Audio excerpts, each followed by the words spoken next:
Ahli burung dan ahli geologi perlu 2 kali lagi pertemuan baru aliansi aktivis lingkungan yang diwakili 2 pengacara itu menyepakatinya. Kita tidak punya pilihan lain, Ibu Sri bicara saat pertemuan di warung kopi. Setidaknya menteri itu benar. 100 finalis calon anggota komite adalah hasil masukan masyarakat luas. Daftar ini tidak buruk. Orang-orang yang kritis tentang lingkungan hidup ada di sini, termasuk aku. Dandi tertawa mencoba bergurau. Apakah kalian akan mengusulkan aku sebagai anggota komite? Percuma, Dan. Namamu langsung ditolak mereka. Ibu Sri menimpali. Loh, kok bisa? Apa karena aku terlalu vokal? Bukan, wajahmu ngeselin, Dan. Ibu Sri tertawa, yang lain ikut tertawa. Jadi apakah kita sepakat dengan mereka? Salah satu aktivis memastikan lepas tawa reda. Iya, aku setuju anggota komite dipilih bersama-sama. Itu cukup fair. Ibu Sri mengangguk. Si penulis juga mengangguk. Lebih alot lagi saat masing-masing pihak mulai mengusulkan nama. Pertemuan berikutnya, pihak aktivis lingkungan menolak mentah-mentah 3 nama dari PT Semesta Minerals dan Mining. Dan sebaliknya, perwakilan perusahaan itu langsung menolak seketika 3 nama dari pihak aktivis. Juga saat pertemuan kelima, pertemuan ke-6. Ayolah, kita sudah hampir 2 bulan tidak mengalami kemajuan. Setidaknya sediakan ruang untuk negosiasi menerima nama-nama ini. Menteri mengusap kening pertemuan ke-7. Tetap sama, semua nama ditolak masing-masing pihak. Aku tidak suka ilmuwan itu. Dia pernah membuat penyertaan kontroversial 5 tahun lalu soal konversasi penyu. Coret. Aku juga tidak suka pengamat lingkungan itu. Dia memang sering menulis tentang lingkungan hidup di jurnal internasional, tapi dia tidak pernah terlibat langsung di perlawanan lapangan. Dia hanya jago teori saja. Coret. Pun sebaliknya, saat PT Semesta Minerals dan Mining memeriksa nama-nama, mereka jelas menolak calon anggota komite yang vokal, seperti Dandi, atau calon anggota yang pernah terlibat dalam aksi demonstrasi langsung. Mereka hati-hati memilih anggota komite yang berpotensi mendukung izin konsesi saat proses sidang dengar pendapat. Kita tidak akan pernah mendapatkan anggota komite yang sempurna, Dan. Ibu Sri berkomentar lagi saat pertemuan kesekian di warung kopi. Setidaknya, pastikan saja dia memang kompeten, objektif, dan tidak ada rekam jejak buruk. Peserta diskusi di meja pojok itu mengangguk, mulai memeriksa nama-nama lagi. Sudah nyaris separuh daftar finalis dicoret.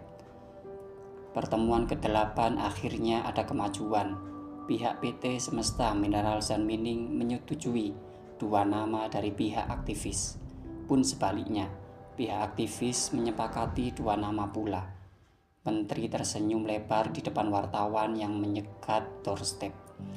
Hampir selesai, nama-nama anggota komite akan segera diumumkan. Siapa saja yang telah disetujui, Pak?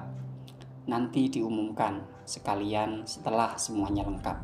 Kapan, Pak? Doakan saja secepatnya. Menteri melambaikan tangan, segera naik kendaraan yang menjemputnya di lobi gedung.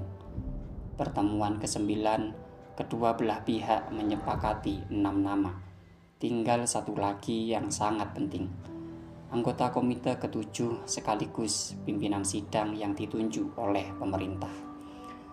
Pemerintah mengusulkan nama ini. Harap kedua belah pihak mendiskusikannya, apakah setuju atau tidak, agar di pertemuan berikutnya kita bisa mengambil kesimpulan. Menteri bicara. Kejutan, pemerintah mengusulkan calon anggota komite dengan usia paling muda di antara 100 finalis yang ada. Dia lulusan sekolah hukum top luar negeri. Ibu Sri membaca profilnya pertemuan di warung kopi. Iya, kami sempat satu sekolah dengannya. Salah satu aktivis ikut bicara. Oh iya benar, kalian satu sekolah, satu liting. Beda 1 tahun, dia masuk lebih dulu. Bagaimana menurut kalian?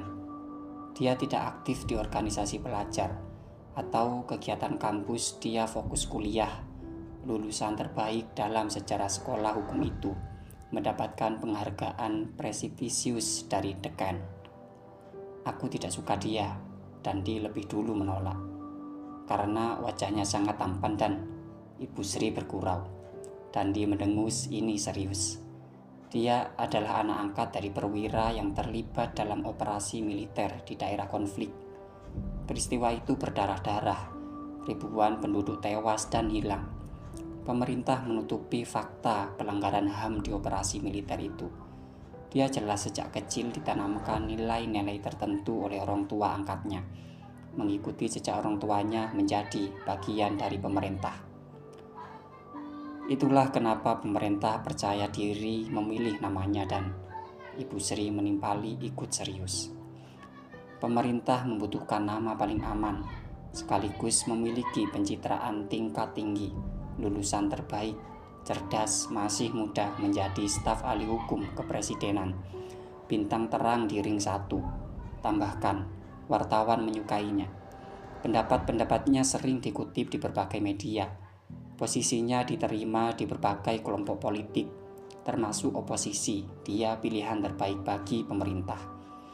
Aku tetap tidak suka, dia jelas akan menyetujui izin konsesi. Iya, satu surat ini telah dikunci pemerintah. Apakah kalian dulu sempat akrab di sekolah hukum LN itu? Si penulis bertanya. 2 aktivis saling tatap menggeleng.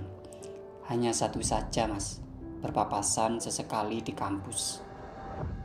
Iya, atau bertemu saat acara tahunan di kedutaan, atau acara saat pejabat penting datang, rekannya menambahkan. Ya, dia jelas sejak kuliah dekat dengan berbagai politisi. Orang tua angkatnya setelah pensiun dari tentara aktif di partai penguasa. Dandi menimpali. Ibu Sri memeriksa kertas-kertas di depannya. Kalau dilihat dari berbagai clipping berita, pernyataannya soal tambang cukup netral dan iya, beberapa malah positif mendukung penduduk lokal. Salah satu aktivis menambahkan, tentu saja karena dia bertindak sebagai good cop. Dia staf ahli kepresidenan, bukan pejabat yang mengambil keputusan yang bertindak sebagai bad cop. Pemerintah sejak lama membagi dan memainkan peran tersebut. Dandi tetap keberatan.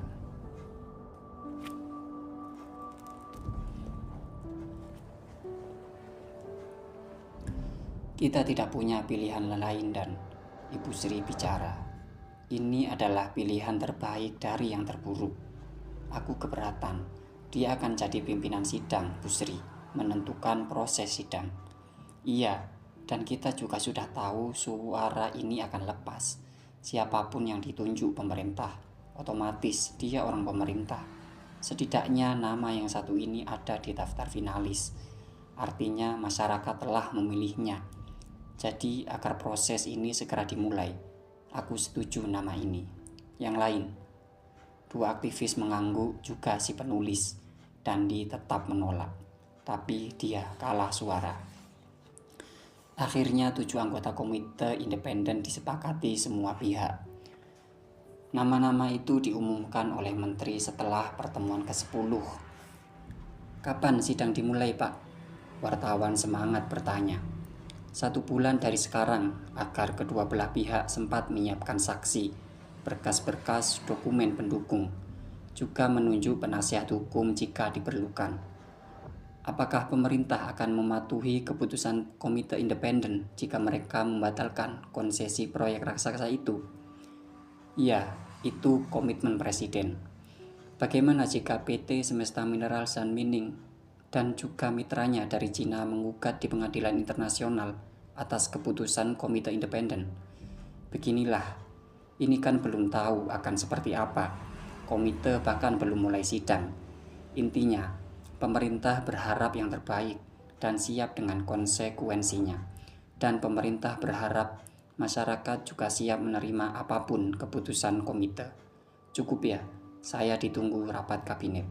Menteri melambaikan tangan bergegas menuju kendaraan.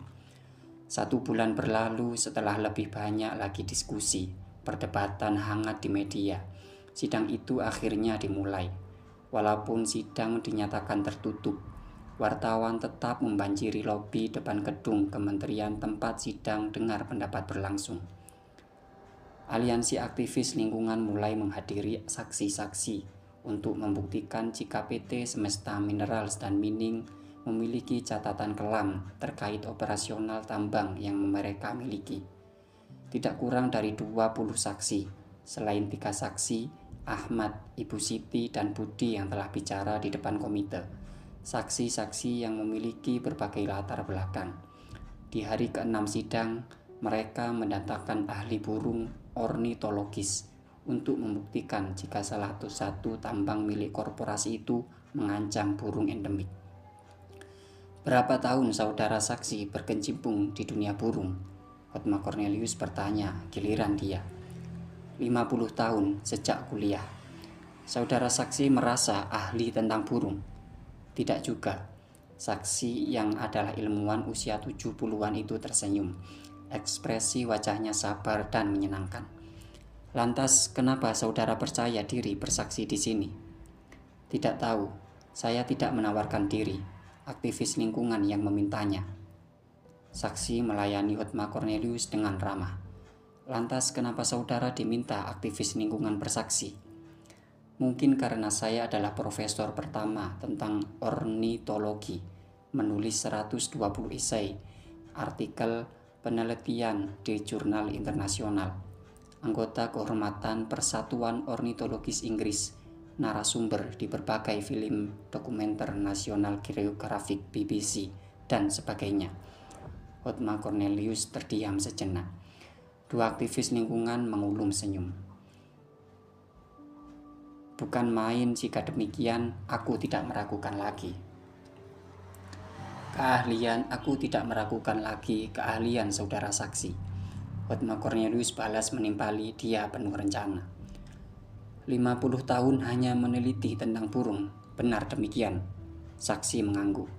Tidak meneliti hewan lain, semut atau belalang. Saksi tersenyum menggeleng.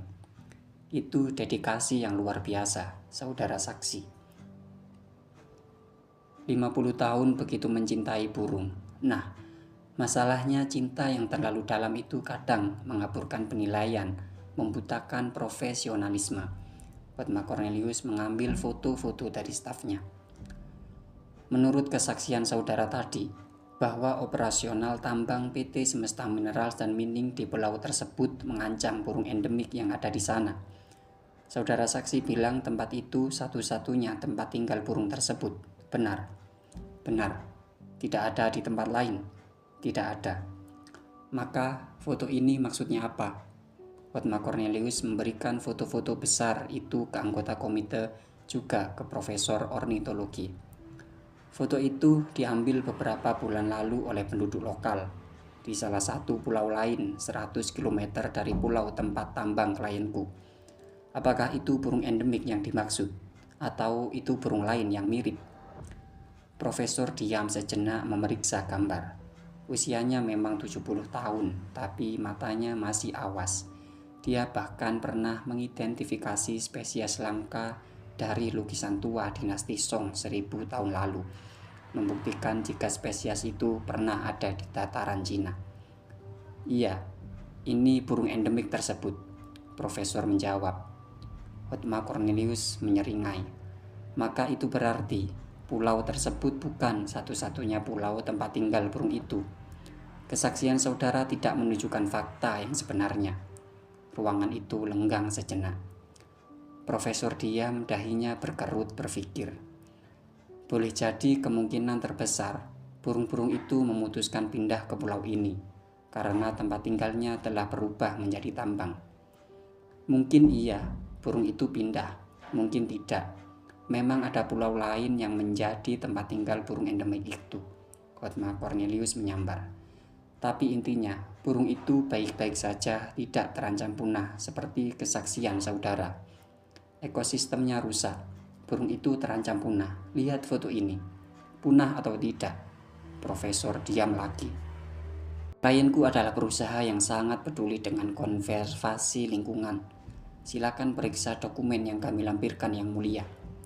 Ada lebih dari 20 halaman hanya untuk mendaftar organisasi konservasi biologi apapun itu namanya yang pernah mendapatkan donasi jutaan dolar dari klienku. Operasional tambang itu mematuhi regulasi yang ada, termasuk mendengarkan saran-saran ahli biologi. Lanskap lingkungan memang berubah, itu tidak terhindarkan, tapi fungsi ekologisnya tetap berjalan. Jika pihak penggugat ingin membuktikan bahwa tambang membuat hewan terancam, lantas punah, silahkan mereka bawa bukti yang lebih konkret. Karena jika hanya kesimpulan sepihak, bukti-bukti seadanya, besok-besok kita akan merengek soal semut yang terancam, kecoa yang malang nasibnya, serangga, dan hewan-hewan lainnya. Burung endemik itu langka, bukan sembarang hewan. Aku tahu burung ini langka, spesial, dan itulah yang sedang dilakukan oleh klienku. Mereka menyiapkan kawasan konservasi di pulau lain, sekaligus untuk melindungi dan mengembangkan berbagai burung endemik lainnya. Tambang dan lingkungan bisa hidup bersisian, berjalan beriringan, bukan saling menutup. Klaim saudara saksi jelas tidak akurat.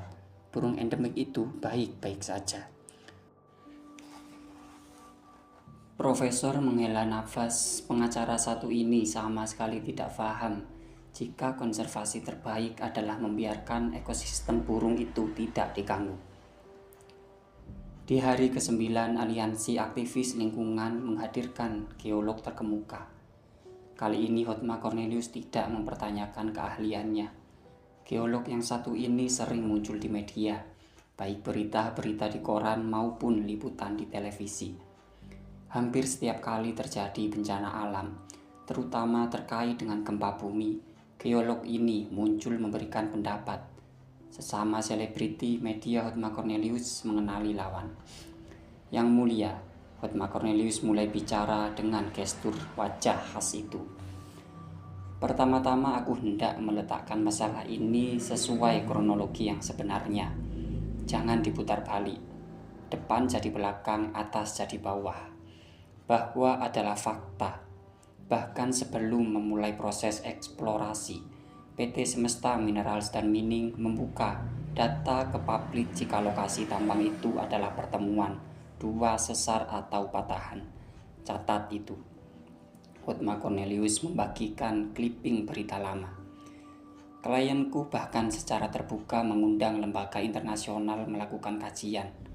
Perhitungan lantas diumumkan ke penduduk di sekitar lokasi tambang. Melakukan sosialisasi tentang rencana operasi tambang dan resiko gempa. Itu artinya apa? Penduduk tidak tahu menahu soal patahan gempa di tempat mereka tinggal. Ratusan tahun mereka tidak tahu. Siapa yang memberitahu? Klienku. Semua baik-baik saja. Penduduk tidak keberatan. Tambang mulai beroperasi. Lantas mendadak 1 tahun kemudian, ketika tambang hendak membangun bendungan, muncul provokasi seolah-olah besok akan gempa di sana. Seolah-olah lereng gunung akan runtuh besok pagi. Penduduk membawa spanduk mengusir tambang, membawa-bawa soal sesar gempa. Penduduk klienku menutupi fakta tersebut. Ayolah, mereka bahkan tidak tahu menahu soal itu sebelum tambang datang. Aku tidak akan membantah saudara saksi yang dengan keilmuannya menyatakan ada potensi gempa di lokasi tersebut, dan itu bisa membahayakan penduduk. Karena toh sejak lama klienku juga telah mengakuinya. Tapi izinkan aku bertanya, apakah pernah ada ilmuwan yang bisa memprediksi gempa dengan akurat? Geolog itu diam sejenak menggeleng. Belum ada. Berarti modeling perhitungan atau apapun itu yang saudara lakukan hanyalah menebak? Iya. Apakah saudara tahu jika puluhan geolog lain juga melakukan perhitungan? Dan mereka bilang kecil kemungkinan dua patahan yang bertemu itu akan menyebabkan gempa dalam waktu dekat. Iya, saya tahu, ada banyak modeling dari ahli-ahli. Siapa yang bisa mengklaim paling benar? Tidak ada. Nah, inilah masalahnya Yang Mulia, Hotma Cornelius berseru. Dia berada di atas angin.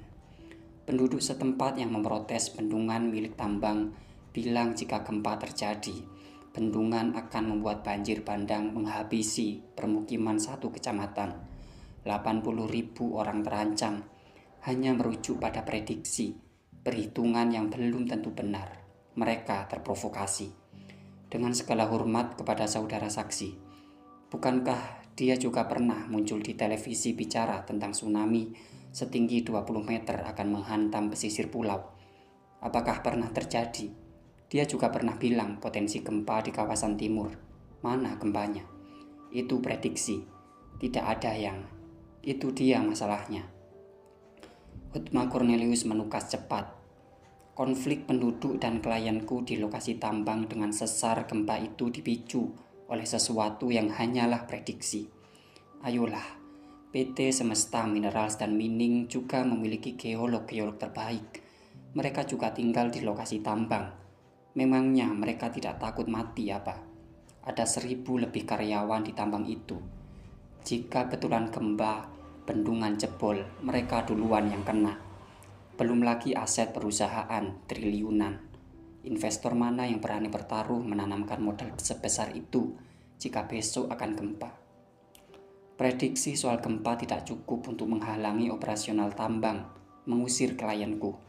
Mereka juga punya hak di sana, memiliki izin dan jelas bermanfaat bagi masyarakat luas, meningkatkan perekonomian penduduk, memberikan pemasukan bagi negara. Kita seharusnya melihat utuh soal tambang ini. Nyaris semua benda yang kita gunakan hari ini adalah mineral hasil tambang.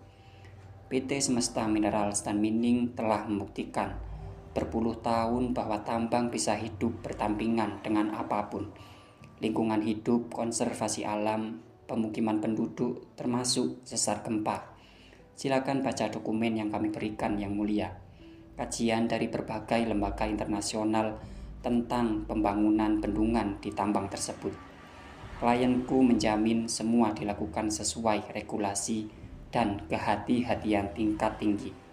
Hotma Cornelius mengancingkan jas mahalnya kembali duduk. Dua aktivis lingkungan mengusap kening.